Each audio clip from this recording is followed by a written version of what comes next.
Another day, another basketball stories na naman ang pagkikwentuhan natin. At ngayon nga, yung pag-uusapan natin ang balitang pipirma na nga daw si Austin Reeves sa Los Angeles Lakers. At ang balitang gumawa na naman nga daw ng move ngayong araw ang Golden State Warriors. Mismo ang bagong center nga ng Los Angeles Lakers na si DeAndre Ayton ay sinasabing sisiguraduhin nga po niya na magkakaroon siya agad ng instant impact sa kanilang team, lalo na sa ilalim ng basket at sa scoring na ipinakita rin naman nito agad sa unang araw pa lang ng kanilang training camp matapos siyang magkaroon dito ng magandang performance.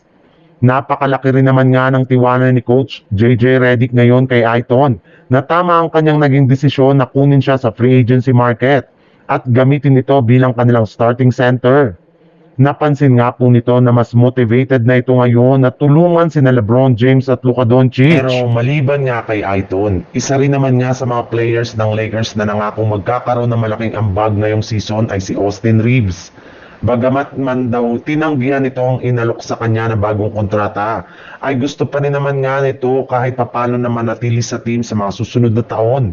Sadyang gusto lamang nga niya na pumirma dito ng mas malaking kontrata na umaabot ng $40 million kada taon.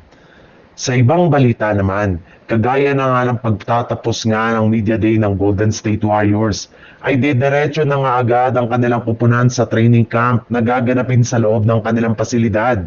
Dito nga ay unti-unti nang bubuuhin ni Coach Steve Kerr ang kanilang gagamiting rotation at game plan sa kanilang mga darating na laro sa preseason. At katulad nga ng inaasahan, hindi pa rin nga dito makakasama ang kanilang batang player na si Jonathan Kuminga na hanggang ngayon ay isa pa rin namang ganap na restricted free agent sa hindi pa rin ito pagpirma ng kontrata sa team. Ngunit sa kabutihang palad rin naman nga, makalipas ang ilang buwang pagmamatigas ay pumirma na rin nga sa wakas si Jonathan Kuminga ng bagong kontrata sa Warriors na nagkakahalaga ng mahigit 2-year, $48.5 million para lamang manatili ito sa kanilang lineup. Bukod rin dyan, pumirma na rin naman nga ng kontrata sa Golden State Warriors ang isa pa nilang player na si Seth Curry ngayong araw. Kaya as of now nga ay umangat na sa 15 players ang kanilang kabuuang lineup.